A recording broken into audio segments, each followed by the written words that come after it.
Well, I think what is important is the rule of law in this country, because I think it goes beyond personalities. I think what Malaysians want to see is the rule of law not only being said, but to be practiced, so that people have this conviction and faith that we have a transparent and fair system in place.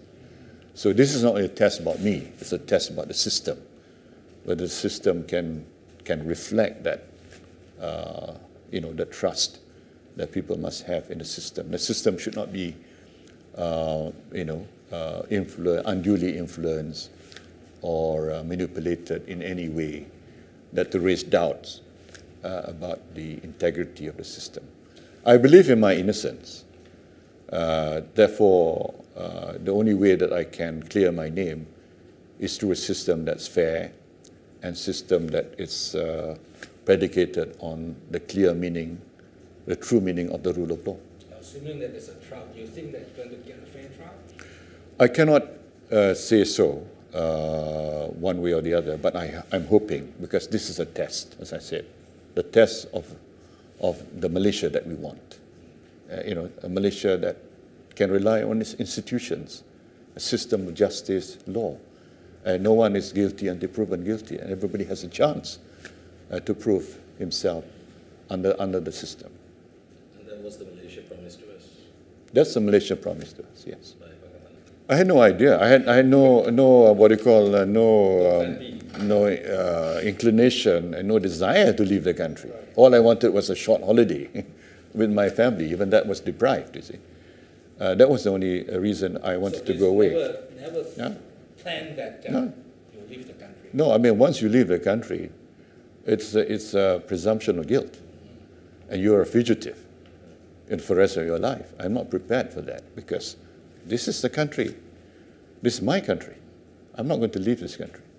I'm still welcome and well-liked in certain sectors. And certain sectors probably have the opposite feeling towards me. But I welcome the chance to try to clear my name. That's important for me. If there's any future, it would be to clear my name, because I believe in my innocence. And I hope the public will not prejudge me, because there's a lot of slander and a lot of things being said, even though I'm no longer in office. Hopefully, the public will be fair and judge me for also the good things I've done for the country. I mean, in the 9 years, I presided over the longest bull run in the country, the KLSC. It's from 850 to 118. It's not been a spectacular bull run.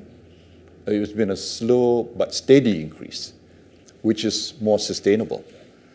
I've also, presided over a management economy which prevented 2 recessions from taking place. One in 2008, 2009, I primed the economy twice. 66 billion was injected, and we, from a negative growth, became positive.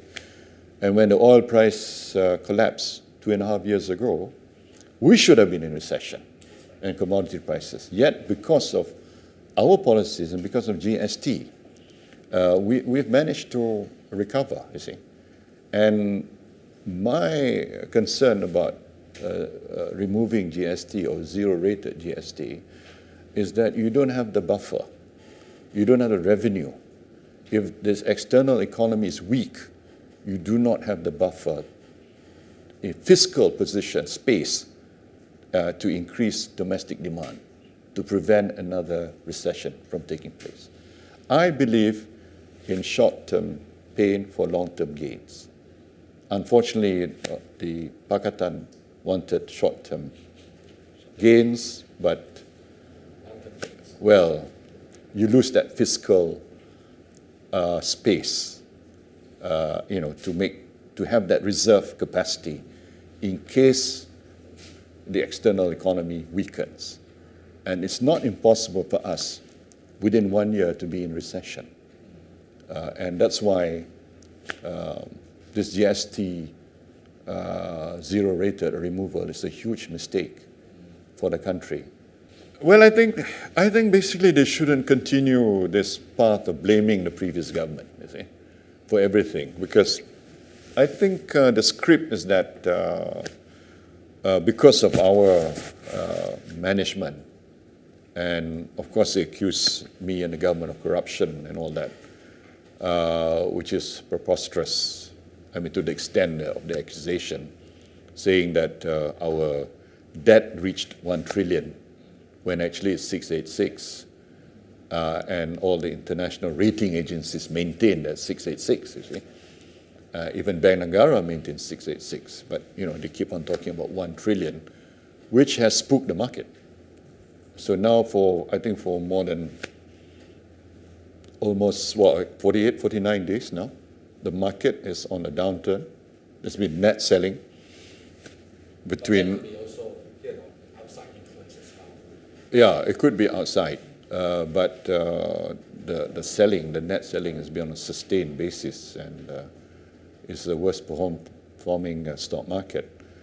So, when you're in opposition, you make a statement, and when you're in government, there are two totally different things. When you're in a government, you have to shore up confidence, and I think I'd like them to focus more on doing better than even the BN government. I mean, they came in saying they can do better. I think they should show they can do better, and I think the people would welcome that. But just to take a very negative line, blaming, but not creating something new. I mean, cancelling projects is a no-brainer. I mean, you can cancel, you can defer. It's a no-brainer, but can you create something better? That's the challenge. What is it that they would do that will be better? I think that's what Malaysians want. And I said the second part is to fulfill their promise to the rakyat.